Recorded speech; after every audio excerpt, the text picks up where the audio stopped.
Assalamualaikum warahmatullahi wabarakatuh. Di sini saya Kevin Karisma Tambati dari jurusan Kimia akan menjelaskan pengertian dan ciri dari kalimat.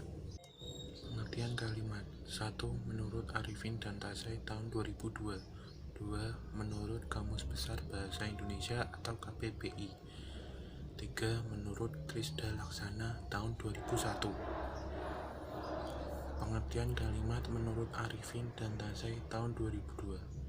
Kalimat adalah satuan bahasa terkecil dalam wujud lisan atau tulisan yang mengungkapkan pikiran yang utuh. Sekurang-kurangnya, kalimat dalam ragam resmi baik lisan dan tulisan harus memiliki subjek dan predikat. Pengertian kalimat menurut Kamus Besar Bahasa Indonesia atau KBBI. 1. Kesatuan ujar yang mengungkapkan suatu konsep pikiran dan perasaan. 2. Satuan bahasa yang secara relatif berdiri sendiri, mempunyai pola intonasi final dan secara aktual maupun potensial terdiri atas klausa. 3. Perkataan linguistik. Pengertian kalimat menurut Krisda Laksana tahun 2001. 1. Kesatuan bahasa yang secara relatif berdiri sendiri. 2. Mempunyai pola intonasi final dan secara aktual maupun potensial terdiri dari klausa. 3. Klausa bebas yang menjadi bagian kognitif percakapan. Satuan proporsi yang merupakan gabungan klausa atau merupakan satu klausa yang membentuk satuan bebas. 4. Jawaban minimal, seruan, salam, dan sebagainya. Klausa merupakan deretan kata yang merupakan satuan gramatik, satuan sintaksis, atau bentuk linguistik, hanya memiliki predikat, mengandung unsur subjek, predikat, objek, keterangan, atau SPOK. Belum memiliki intonasi akhir atau tanda baca tertentu. Ciri-ciri kalimat. Kalimat memiliki ciri-ciri sebagai berikut. 1. Merupakan satu kesatuan bahasa yang memiliki fonem dan morfem. Fonem adalah bunyi pada sebuah bahasa yang membedakan makna dalam sebuah kata. Sedangkan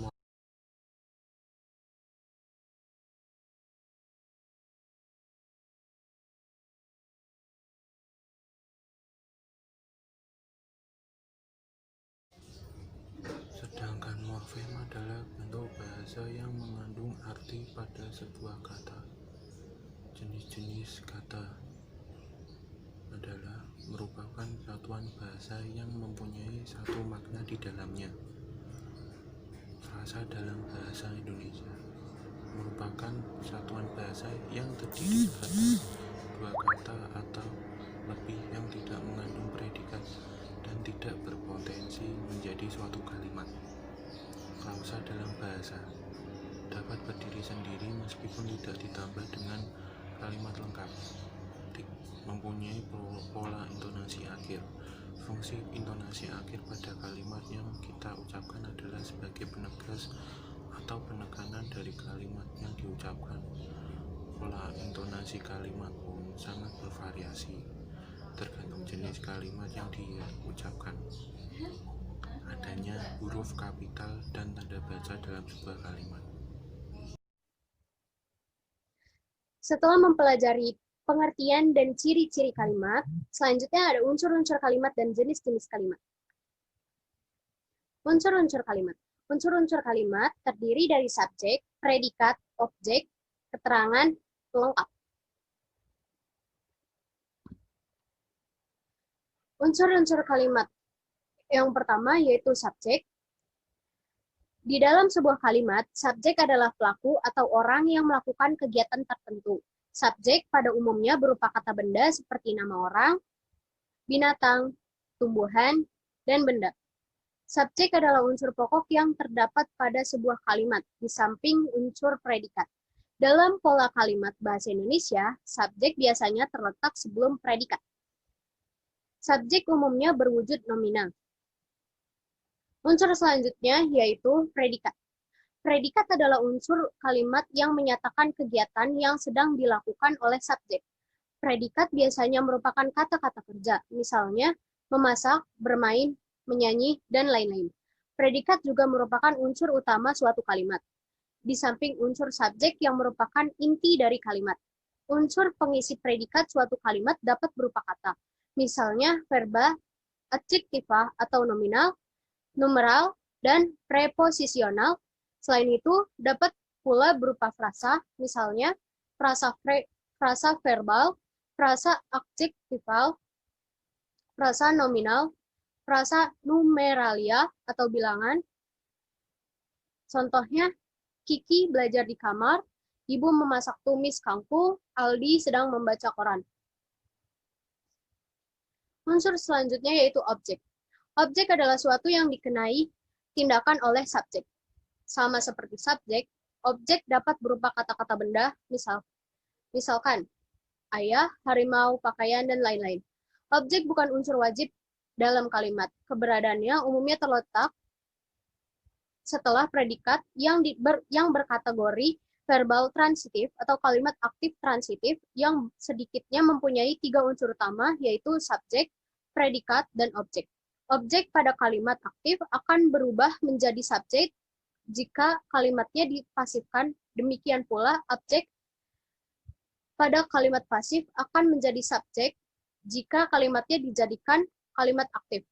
Objek umumnya berkategori nominal. Selanjutnya ada keterangan. Keterangan merupakan unsur kalimat yang memberikan informasi lebih lanjut tentang suatu yang dinyatakan dalam kalimat. Misalnya, memberi informasi tentang tempat, waktu, cara, sebab, dan tujuan. Keterangan ini dapat berupa kata frasa atau anak kalimat. Keterangan yang berupa frasa ditandai oleh preposisi seperti di, ke, dari, dalam, pada, kepada, terhadap, tentang, oleh, dan untuk. Keterangan yang berupa anak kalimat ditandai dengan kata penghubung seperti ketika, karena, meskipun, supaya, jika, dan sehingga. Ciri-ciri unsur keterangan adalah 1. Bukan unsur utama atau tidak bersifat wajib seperti subjek, predikat, objek, dan pelengkap. 2. Tidak terikat posisi atau memiliki kebebasan tempat di awal atau di akhir atau di antara subjek dan predikat. 3. Jenis keterangan. Di dalam sebuah kalimat, keterangan menjelaskan bagaimana, di mana, atau kapan peristiwa yang dinyatakan dalam kalimat tersebut. Keterangan di dalam kalimat dapat berupa keterangan tempat, contohnya di rumah, di pasar, dan lain-lain. 2. Keterangan waktu, contohnya pada hari Minggu, jam 9 malam, pada musim kemarau, dan lain-lain. Keterangan cara, contohnya dengan cepat, dengan serius, dengan bersemangat, dan lain-lain.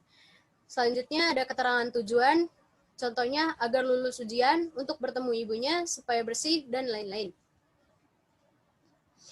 Keterangan dibedakan berdasarkan perannya di dalam kalimat. Keterangan waktu. Keterangan waktu dapat berupa kata, frasa, atau anak kalimat. Selanjutnya keterangan tempat. Keterangan tempat berupa frasa yang menyatakan tempat yang ditandai oleh preposisi seperti di, pada, dan dalam. Keterangan cara. Keterangan cara dapat berupa kata ulang, frasa, atau anak kalimat yang menyatakan cara. Selanjutnya keterangan sebab. Keterangan sebab berupa frasa atau anak kalimat. Keterangan tujuan. Keterangan ini berupa frasa atau anak kalimat. Yang terakhir, keterangan aposisi. Keterangan aposisi memberikan penjelasan nomina, misalnya subjek atau objek. Unsur kalimat selanjutnya adalah pelengkap.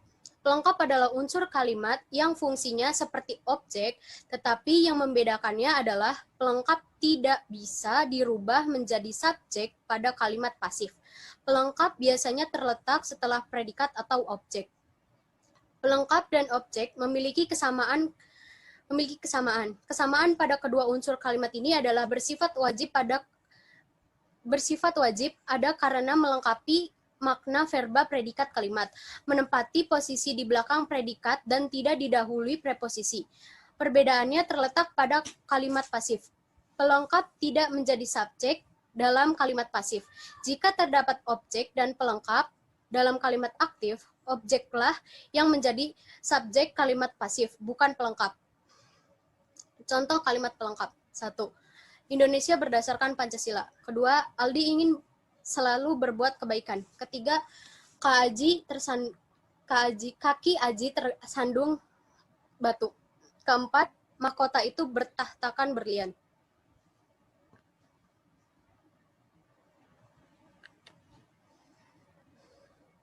Selanjutnya ada jenis-jenis kalimat. Jenis-jenis kalimat menurut bentuk. Berdasarkan bentuknya, kalimat dibedakan menjadi kalimat tunggal dan kalimat majemuk. Perbedaan kalimat ini terletak pada jumlah klausanya. Kalimat tunggal. Kalimat tunggal adalah kalimat yang memiliki satu klausa. Contoh, ayah sedang tidur, adik sedang mandi, ibu sedang memasak.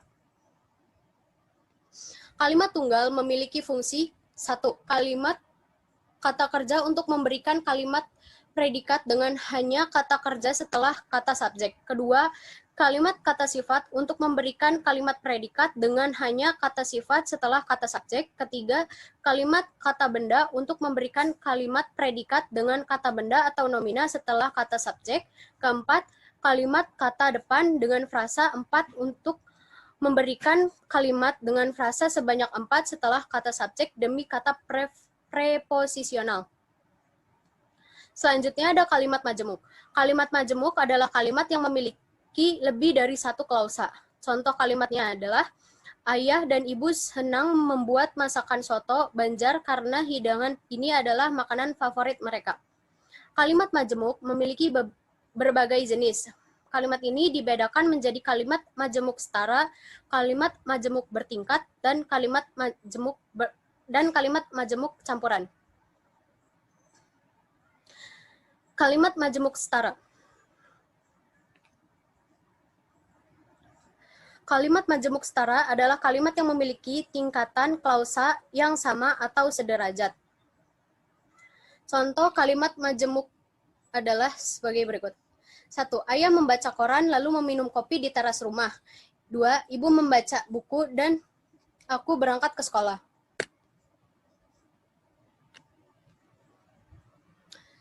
Selanjutnya, kalimat majemuk bertingkat. Kalimat majemuk bertingkat adalah kalimat yang memiliki tingkatan antar klausa satu dengan yang lainnya tidak seimbang. Klausa pada kalimat majemuk bertingkat terdiri atas klausa atas dan klausa bawah. Klausa pertama biasanya disebut klausa atas, sedangkan klausa kedua sering disebut klausa bawah. Kedua klausa ini dihubungkan dengan konjungsi subordinatif dan ditandai dengan kata berupa meskipun, walaupun, karena, ketika, kalau, sebelum, bahwa, agar, sebab, kendatipun, sehingga, setelah, jika, dan apabila. Kalimat majemuk bertingkat memperhatikan hubungan sematik antar klausanya. Contoh kalimat majemuk bertingkat. 1. Kalau aku yang pergi, bisakah ibu di rumah sendirian? 2. Ketika saya menyimak gagasan yang Anda bicarakan, saya tertarik dengan hal tersebut.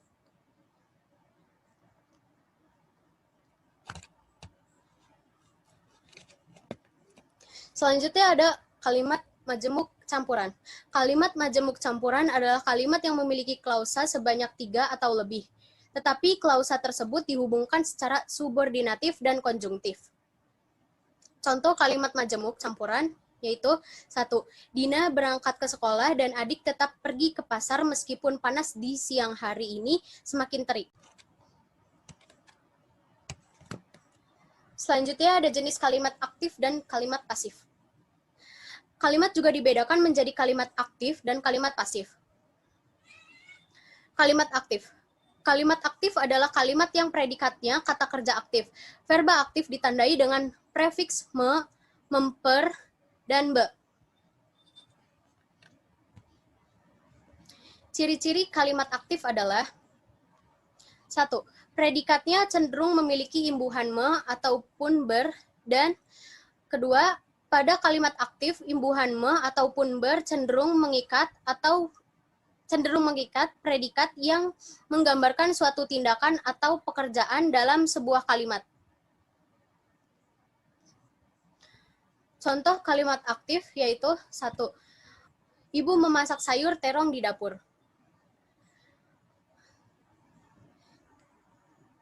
Kedua, kakak membaca buku. Kalimat aktif juga dibagi menjadi beberapa bentuk, yaitu kalimat transitif, kalimat aktif intransitif, kalimat aktif semi-transitif, dan kalimat aktif dwi-transitif. Kalimat transitif. Kalimat transitif adalah kalimat yang melibatkan unsur objek di dalamnya. Ciri-ciri kalimat transitif adalah 1.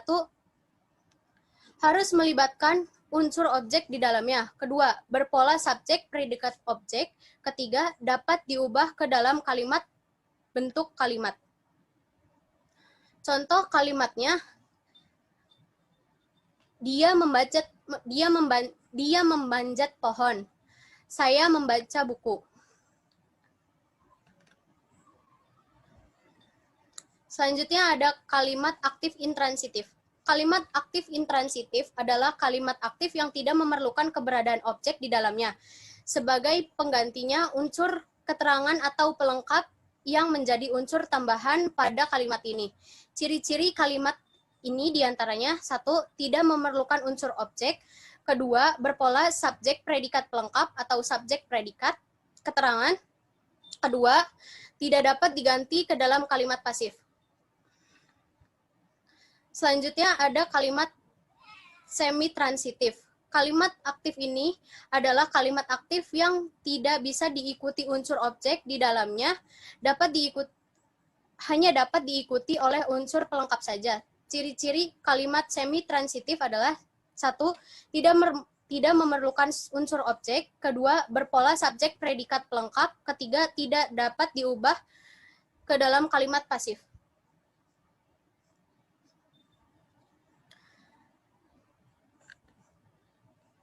Selanjutnya ada kalimat aktif dwi-transitif.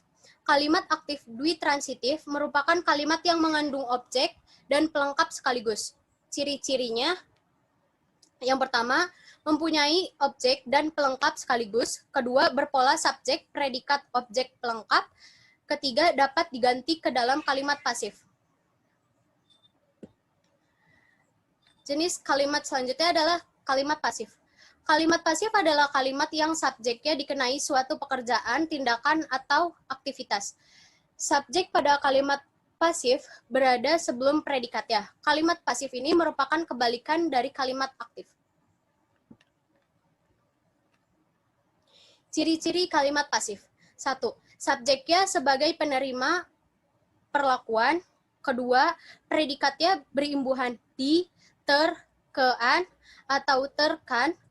Ketiga, predikatnya berupa predikat persona atau kata ganti orang. Keempat, objek pada kalimat pasif merupakan subjek pada kalimat aktif. Kelima, biasanya ditandai dengan adanya kata-kata oleh dan dengan. Contoh kalimat pasif.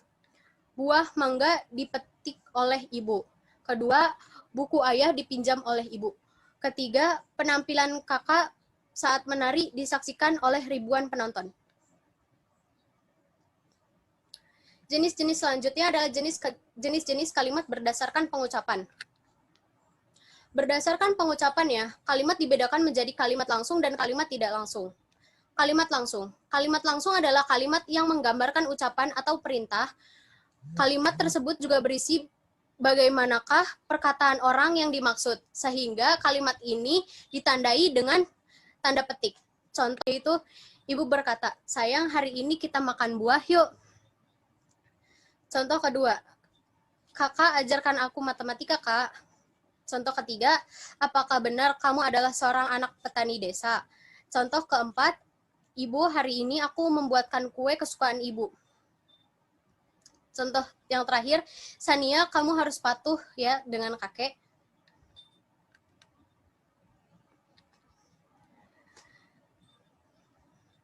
Selanjutnya ada kalimat tidak langsung. Kalimat tidak langsung adalah kalimat yang mendeskripsikan ucapan kembali dari seseorang. Biasanya kalimat tidak langsung ini merupakan kalimat pasif dan berupa kalimat berita. Contoh kalimat tidak langsung diantaranya, Bu Guru berkata bahwa saya harus bekerja cerdas supaya saya dapat menjadi orang sukses. Kedua, mereka berkata bahwa semua orang memiliki hak untuk berkarya sesuai jalurnya masing-masing. Selanjutnya, jenis kalimat berdasarkan fungsinya. Yang pertama ada kalimat perintah. Kalimat perintah adalah kalimat untuk memberi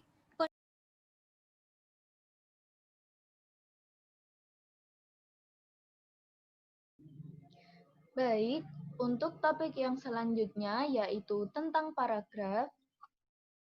Yang pertama yaitu pengertian paragraf.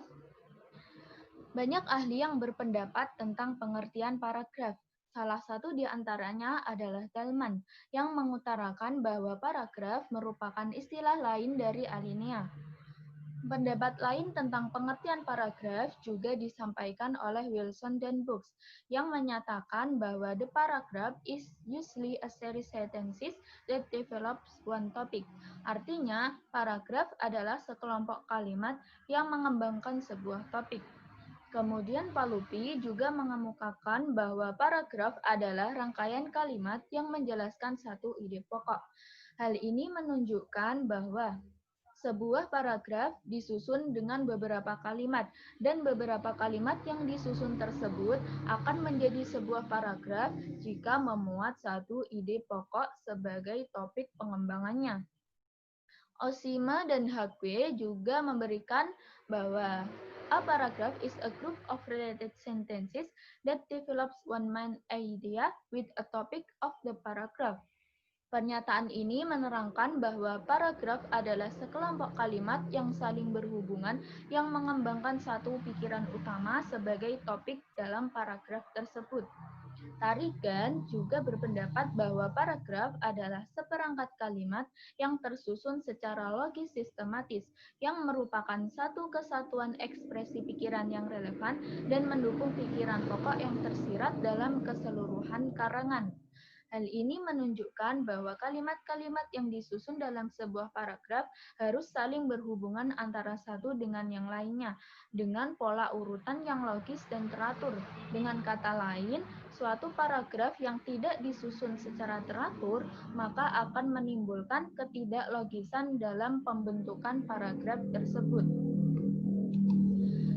Jadi, berdasarkan pendapat dari pengertian paragraf dari para ahli, dapat kita ambil kesimpulan bahwa paragraf merupakan sekumpulan kalimat yang disusun secara teratur dan saling berhubungan berdasarkan sebuah ide pokok penulisnya yang tersusun dalam satu alinea. Selanjutnya yaitu tujuan dibentuknya paragraf. Yang pertama yaitu untuk memudahkan pengertian dan pemahaman mengenai ide pokok dengan cara menyekat-nyekat ide pokok yang satu dari ide pokok yang lain berdasarkan keharusan untuk mengungkap satu ide pokok saja pada setiap paragraf. Hal ini sekaligus menunjukkan adanya penghentian secara wajar dan formal sebelum beralih ke paragraf berikutnya. Jadi, jika terdapat dua atau lebih ide pokok dalam paragraf, maka paragraf tersebut perlu dipecah menjadi dua atau lebih paragraf. Untuk tujuan yang kedua, yaitu untuk memudahkan pembaca mengikuti uraian penulis secara sistematis dari ide yang satu ke ide yang lain, sehingga pemusatan perhatian dapat dilakukan terhadap setiap ide yang diungkapkan dalam karya tulis tersebut. Selanjutnya yaitu syarat pengembangan paragraf. Menurut Rohmadi dan Yakub mengungkapkan ada 3 persyaratan dalam pembentukan paragraf yang baik, yaitu yang pertama, adanya kesatuan, yang kedua, adanya kepaduan, dan yang ketiga yaitu adanya kelengkapan. Yang pertama yaitu adanya kesatuan. Sebuah paragraf dikembangkan dari sebuah ide pokok atau kalimat utama ke dalam ide-ide penjelas atau kalimat-kalimat penjelas. Sebuah paragraf dikatakan memiliki kesatuan jika paragraf itu hanya mengandung satu gagasan utama dan tidak menyimpang dari pokok pembicaraannya. Untuk syarat yang kedua yaitu adanya kepaduan. Sebuah paragraf dikatakan memiliki kepaduan jika terdapat keserasian hubungan antar kalimat dalam paragraf. Rohmadi dan Yakub menyebutkan bahwa kepaduan antar kalimat dalam paragraf itu meliputi 2 macam, yaitu kepaduan makna atau koherensi dan kepaduan bentuk atau kohesi. Untuk kepaduan makna atau koherensi biasanya ditandai dengan adanya sinonim, antonim, hiponim, dan repetisi atau pengulangan. Sedangkan untuk kepaduan bentuk atau kohesi biasanya ditandai dengan adanya kata transisi atau konjungsi, referensi atau pengacuan, paralelisme atau kesejajaran struktur, dan elipsis atau pelesapan. Syarat yang selanjutnya yaitu adanya kelengkapan. Kelengkapan dalam sebuah paragraf terpenuhi jika semua informasi yang diperlukan untuk mendukung atau menjelaskan gagasan utama sudah tercakup. Jadi, semakin konkret penggambaran suatu objek, maka akan semakin jelas informasi yang disampaikan.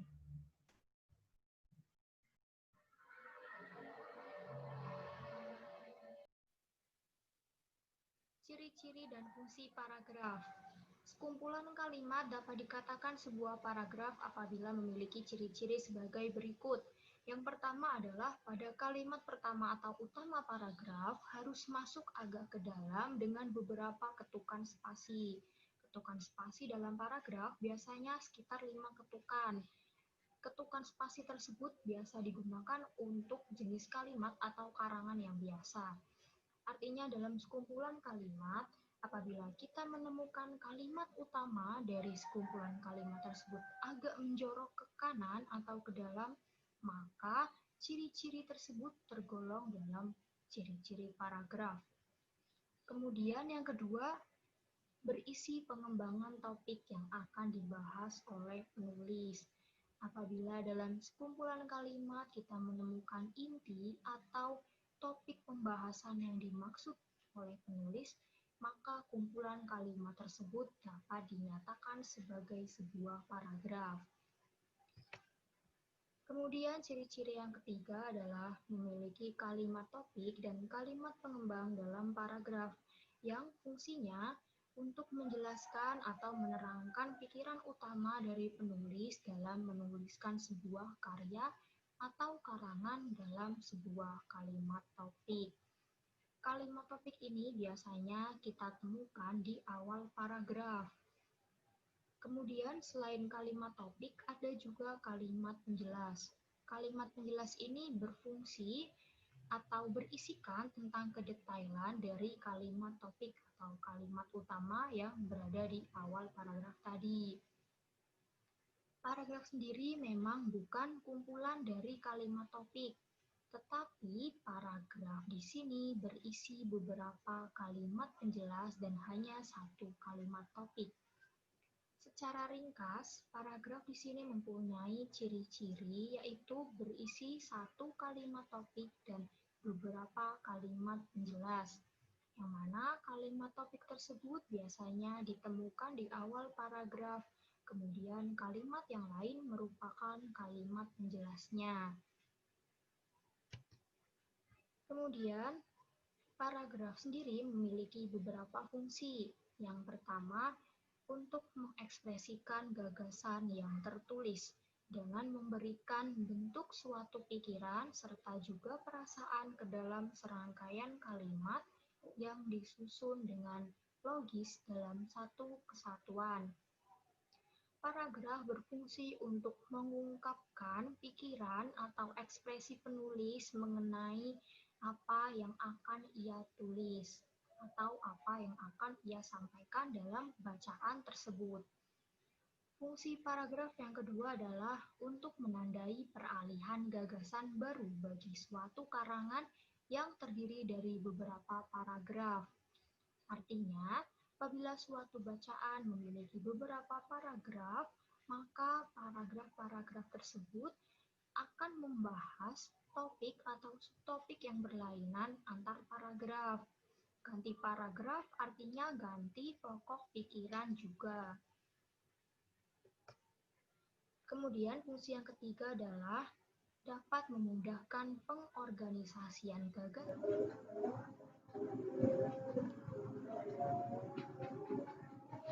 Pada kesempatan kali ini, saya akan menerangkan mengenai unsur paragraf dan jenis paragraf. Yang pertama adalah unsur paragraf. Unsur paragraf terdiri dari yang pertama adalah topik atau gagasan utama. Topik atau gagasan utama adalah unsur yang paling penting dalam suatu paragraf, karena unsur ini menjadi jiwa dari keseluruhan suatu paragraf. Unsur ini biasanya berupa masalah atau gagasan yang ingin disampaikan oleh penulis kepada pembaca. Unsur yang kedua adalah kalimat utama. Kalimat utama yaitu kalimat yang mengandung suatu gagasan utama yang diletakkan secara tersirat. Kalimat ini sifatnya umum dan perlu dijelaskan lagi. Unsur yang ketiga, kalimat pendukung. Kalimat pendukung atau biasa disebut kalimat penjelas adalah kalimat yang mengandung gagasan-gagasan penjelas. Kalimat ini berfungsi untuk menguatkan gagasan utama yang ada di kalimat utama dengan memberikan data berupa fakta, contoh, opini, dan lain-lain. Kemudian unsur yang keempat adalah konjungsi. Konjungsi pada suatu paragraf berfungsi untuk membuat kalimat-kalimat paragraf tersebut menjadi padu. Konjungsi memiliki dua macam bentuk, yaitu konjungsi intrakalimat dan konjungsi antar kalimat. Yang pertama, konjungsi intrakalimat. Konjungsi intrakalimat yaitu konjungsi yang menghubungkan antara induk kalimat dengan anak kalimat. Contoh konjungsinya dan, atau, tetapi, agar, karena. Untuk konjungsi antar kalimat adalah konjungsi yang menghubungkan antara kalimat-kalimat yang ada di dalam suatu paragraf. Contoh konjungsi antar kalimat diantaranya ada oleh karena itu, namun, dengan demikian, selain itu, dan lain-lainnya. Yang kelima, unsur dari suatu paragraf adalah penegas. Unsur ini tidak terlalu penting dalam suatu paragraf karena tidak semua paragraf mempunyai penegas. Fungsi dari penegas dalam suatu paragraf adalah untuk menegaskan kembali gagasan utama yang disampaikan oleh penulis kepada pembaca. Yang berikutnya, yang kedua adalah jenis paragraf. Jenis paragraf yang pertama ada paragraf deskripsi. Paragraf deskripsi adalah suatu paragraf yang menggambarkan suatu hal dengan jelas. Paragraf jenis ini memiliki ciri-ciri antara lain menggambarkan suatu objek seperti benda, tempat, atau suasana tertentu dengan memakai panca indera seolah-olah pembaca dapat merasakan secara langsung apa yang telah digambarkan oleh penulis terhadap pembaca. Kemudian yang kedua, paragraf eksposisi. Paragraf eksposisi adalah suatu paragraf yang isinya berupa penjelasan untuk memaparkan fakta-fakta yang ada. Tujuan dari paragraf ini dibuat adalah untuk memberikan. Assalamualaikum warahmatullahi wabarakatuh. Perkenalkan, nama saya Siti Retno Wijayanti. Di sini saya akan menyampaikan materi terkait dengan deskripsi wacana dan unsur-unsur dalam wacana. Baiklah, langsung saja ke deskripsi wacana. Nah, pengertian wacana itu sendiri sangat beragam, bergantung bagaimana pemanfaatannya dalam dunia kebahasaan. Para ahli pun banyak berbeda pandangan tentang wacana ini, namun pada dasarnya mengacu kepada maksud yang sama. Salah satu ilmuwan bernama Chair menyatakan bahwa wacana adalah satuan bahasa terlengkap, sehingga dalam hierarki gramatikal merupakan satuan gramatikal terbesar. Wacana tidak hanya terdiri dari bahasa lisan, namun bisa juga terdiri dalam wujud tulisan, bahkan sampai pada karya sastra dan ilmiah. Pendapat lain tentang wacana ada dari Brown and Yule. Mereka menyebutkan bahwa wacana adalah bahasa yang lengkap yang pada umumnya berbentuk teks yang valid yang disampaikan secara lisan dan tulisan melalui kalimat yang berkaitan, koheren, dan kohesi. Nah, sebagai satuan bahasa yang lengkap, maka dalam wacana itu berarti terdapat konsep, gagasan, pikiran yang bisa dipahami oleh pembaca dalam wacana tulis dan pendengar dalam wacana lisan.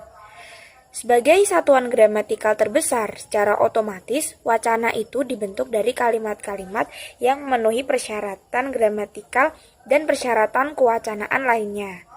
Persyaratan gramatikal dalam wacana dapat terpenuhi jika wacana tersebut memiliki sifat kekohesian, yaitu adanya keserasian hubungan antar unsur-unsur yang ada dalam wacana.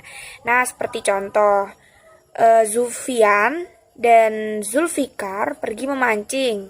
Dia ingin menangkap ikan kakap yang besar. Wacana di atas bisa dikatakan tidak memiliki kekohesifan. Sebab apa? Kata ganti dia tidak jelas mengacu ke siapa, apakah itu tertuju ke Sufyan atau Zulfikar. Seharusnya untuk melengkapi wacana tersebut harus menggunakan kata ganti mereka. Jadi bukannya dia, tapi mereka. Nah, salah satu sifat wacana yang lain adalah koheren. Nah, dapat dilihat seperti contoh, di Pancor, susah sekali mendapat air. Rempung sekarang kian berkembang dengan pesat. Meja itu sangat berat. Nah, jika dilihat dari susunan kalimat tersebut, itu bukan termasuk ke dalam ranah wacana. Karena apa? Karena pada dasarnya wacana menuntut kesesuaian dalam komunikasi lisan dan tulisan. Oleh karenanya, sifat koherensi atau keserasian kalimat yang saling membangun sangat dibutuhkan dalam sebuah wacana. Nah, ini hanya sebagai tambahan wawasan saja. Perlu kiranya diketahui beberapa alat yang menjadi bahan mentah dalam kita membuat wacana. Yang pertama ada konjungsi. Konjungsi konjungsi itu sendiri adalah alat untuk menghubungkan bagian-bagian kalimat, bahkan paragraf dengan paragraf. Wacana yang disertai dengan konjungsi akan lebih eksplisit atau lebih jelas dari wacana yang tidak menggunakan konjungsi. Lalu yang kedua ada kata ganti. Kata ganti sangat diperlukan dalam mengefektifkan sebuah wacana. Kata ganti dia, nya, mereka, ini dan itu bisa dijadikan sebagai rujukan anaforis atau rujukan pengulangan bunyi. Dengan menggunakan kata ganti sebagai rujukan anaforis, maka bagian kalimat yang sama tidak akan perlu diulangi lagi. Nah, lalu yang ketiga ada elipsis. Elipsis itu adalah penghilang bagian kalimat yang sama jika terdapat pada kalimat yang lain. Penghilang itu sendiri menjadi alat penghubung kalimat pada wacana. Contoh, teman saya yang duduk di bangku itu namanya Suhaibatul. Dia berasal dari kembang kerang ekmal. Yang di ujung sana namanya Usi dari lenek. Yang di depan kelas menggunakan jeans itu namanya Zulfikar dari Sanggeng. Nah, kalau yang baju merah itu Winah dari Pringgabaya. Nah, pembahasan tadi sudah menjelaskan wacana dengan panjang lebar. Kenapa wacana dikatakan sebagai satuan yang utuh dan lengkap adalah karena dalam wacana terdapat satuan ide, pesan yang disampaikan secara utuh agar mudah dipahami oleh pembaca dan pendengar tanpa keraguan. Nah, lanjut ada unsur-unsur dalam wacana. Seperti yang sudah dijelaskan sebelumnya, kita dapat mengambil kesimpulan bahwa wacana adalah kesatuan makna semantis antar bagian dalam satu bangunan bahasa. Dengan kesatuan makna, wacana dilihat sebagai satuan bahasa terutuh karena setiap bagian dalam wacana terhubung secara padu. Sebagai kesatuan yang abstrak, wacana dibedakan dalam teks tulisan, bacaan, dan tuturan yang mengacu pada makna yang sama, yaitu wujud konkret yang bisa terlihat dan terasa. Nah, wacana dalam keseluruhannya itu memiliki dua unsur terpenting yang membangunnya. Ada dua unsur, yang pertama unsur internal, yang kedua unsur eksternal. Nah, langsung saja kita ke unsur internal wacana. Nah, unsur internal wacana itu terdiri dari satuan kata atau kalimat. Yang dimaksud dengan satuan kata adalah tuturan yang berwujud satu kata untuk menjadi satuan yang lebih besar, sehingga akan menjadi bagian kalimat yang utuh. Ada beberapa unsur yang dikaji dalam unsur internal wacana. Yang pertama ada kata dan kalimat. Nah, jika dilihat dalam struktur yang lebih besar, kata merupakan bagian dari kalimat, karena kata lah yang bersatu membentuk kesatuan sehingga menjadi sebuah kalimat yang utuh. Akan tetapi, tidak menutup kemungkinan sebuah kalimat tidak terdiri dari beberapa kata. Kalimat satu kata ini harus merupakan pengungkapan atau tuturan pendek yang memiliki esensi sebagai kalimat. Kalimat pendek seperti ini sering terdapat pada dialog atau percakapan, karena pada situasi dan kondisi tertentu orang cenderung berkomunikasi dengan kalimat yang pendek. Nah, yang kedua ada teks dan konteks. Teks merupakan hasil dari sebuah proses wacana. Pada proses itu terdapat nilai-nilai ideologi, emosi, serta kepentingan lain dari seorang penulis wacana. Dengan demikian, memahami makna suatu teks tidak cukup hanya dengan pemahaman tentang logika teks itu sendiri, namun juga harus memahami tentang konteks atau keadaan yang menyertai teks atau tuturan tersebut. Jika salah dalam menafsirkan konteksnya, maka pemahaman pesan dan makna akan terhambat. Oke, nah kita lanjut ke selanjutnya, yaitu ada unsur eksternal wacana. Nah, unsur eksternal wacana adalah sesuatu yang menjadi bagian wacana namun tidak nampak seperti eksplisit. Terdapat beberapa bagian unsur eksternal wacana, yaitu implikatur, presuposisi, referensi, inferensi, dan konteks. Nah, yang pertama ada implikatur. Implikatur adalah ujaran yang menyiratkan sesuatu yang berbeda dengan sebenarnya yang diucapkan. Nah, langsung saja ke contoh seperti ini. Ada sebuah percakapan antara Boy dan Usi. Nah, Boy bilang gini, malam ini sungguh indah. Gitu. Langsung Usi menjawab, iya indah sekali. Lalu Boy menjawab lagi, akan terasa lebih indah jika kita sudah terikat. Nah, seperti itu. Lalu Usi menjawab, maksudmu? Boy, oh tidak ada. Nah, itu tadi yang dinamakan implikatur. Lalu ada presuposisi. Presuposisi adalah perkiraan atau anggapan dasar mengenai konteks dan situasi berbahasa yang membuat bentuk bahasa menjadi bermakna untuk pendengar atau pembaca. Nah, contohnya seperti ini. Saya rasa kamu orang yang pintar. Nah, lalu yang diajak bicara menanggapi, ah, tidak juga. Tapi itu kelihatan dari caramu belajar. Haha, ada-ada saja. Nah, seperti itu kurang lebihnya. Lalu, yang ketiga ada referensi. Referensi adalah hubungan kata atau benda yang dirujuknya. Referensi merupakan perilaku pembicara atau penulis. Nah, contohnya seperti ini. Bangku itu terbuat dari kayu jati. Jati merupakan salah satu bahan pembuatan bangku yang sangat kuat dan tahan lama. Begitu juga harapan dan keinginan seseorang. Harus layaknya sebuah kayu jati yang sukar dimakan waktu. Begitu. Nah, lanjut ada inferensi. Inferensi berarti kesimpulan. Dalam bidang wacana, inferensi merupakan bagian akhir yang dilakukan seseorang. Ya.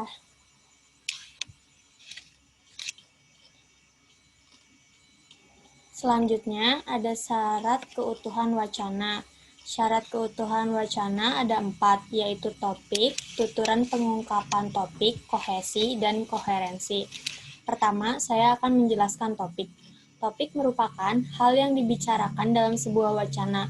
Topik itu dapat dinyatakan dengan redaksi tentang apa seseorang berbicara, apa yang dikatakan seseorang, apa yang mereka percakapkan, dan sebagainya. Hal ini berarti topik menjiwai seluruh bagian wacana. Kemudian ada tuturan pengungkap topik. Syarat wacana yang kedua adalah tuturan pengungkapan topik. Topik perlu dijabarkan sehingga makna yang disusun dan beberapa kalimat menjadi utuh karena wujud konkret tuturan itu adalah hubungan paragraf dengan paragraf yang lain yang membentuk teks. Teks yang dimaksud dalam wacana tidak selalu berupa tuturan tulis, tetapi juga bisa tuturan lisan. Kemudian ada kohesi dan koherensi.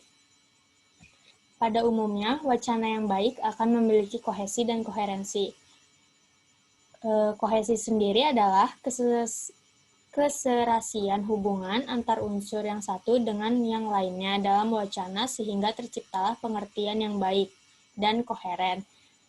Kohesi merujuk pada pertautan bentuk, sedangkan koherensi merujuk pada pertautan makna. Kohesi sendiri dibagi lagi menjadi dua, yaitu ada kohesi gramatikal dan kohesi leksikal. Kohesi gramatikal adalah kepaduan yang dicapai dengan menggunakan elemen dan aturan gramatikal. Kohesi gramatikal antara lain dapat terbentuk melalui rujukan, substitusi, dan elipsis. Kemudian ada kohesi leksikal. Kohesi leksikal, selain didukung oleh aspek gramatikal, kepaduan wacana juga harus didukung dengan aspek leksikal. Kohesi leksikal adalah hubungan leksikal antara bagian-bagian wacana untuk mendapatkan keserasian struktur secara kohesif. Nah, unsur kohesi leksikal itu terdiri atas sinonim, antonim, hiponim, repetisi, kolokasi, dan ekuivalensi. Tujuan adanya kohesi leksikal itu adalah untuk mendapatkan efek intensitas makna bahasa, kejelasan informasi, dan keindahan bahasa lainnya. Kemudian ada koherensi. Koherensi adalah kekompakan hubungan antar kalimat dalam wacana. Koherensi itu ada hubungan sebab akibat, hubungan sarana hasil, hubungan alasan sebab, hubungan sarana tujuan, hubungan latar kesimpulan, hubungan kelonggaran hasil, hubungan syarat hasil, hubungan perbandingan, dan masih banyak lagi. Kemudian ada jenis-jenis wacana. Pertama ada wacana narasi. Narasi adalah cerita yang didasarkan pada urutan-urutan suatu kejadian atau peristiwa. Narasi dapat berbentuk narasi ekspositoris dan narasi imajinatif. Unsur-unsur penting dalam sebuah narasi adalah kejadian, tokoh, konflik, alur atau plot, serta latar. Kemudian yang kedua ada wacana deskripsi. Nah, deskripsi adalah karangan yang menggambarkan atau suatu objek berdasarkan hasil pengamatan perasaan dan pengalaman penulisnya. Untuk mencapai kesan yang sempurna bagi pembaca, penulis merinci objek dengan kesan, fakta, dan citraan. Dilihat dari sifat objeknya, deskripsi dibedakan atas dua macam, yaitu ada deskripsi imajinatif atau impresionis dan deskripsi faktual atau ekspositoris. Ketiga ada wacana eksposisi. Nah, eksposisi merupakan paparan atau penjelasan secara terperinci dengan tujuan memberikan informasi dan memperluas pengetahuan kepada pembaca. Karangan eksposisi sendiri biasanya digunakan pada karya-karya ilmiah seperti artikel ilmiah, makalah-makalah untuk seminar, dan masih banyak lagi. Terakhir ada wacana argumentasi. Nah, karangan ini berisi pendapat, sikap, atau penilaian terhadap suatu hal yang disertai dengan alasan, bukti-bukti, dan pernyataan-pernyataan yang logis.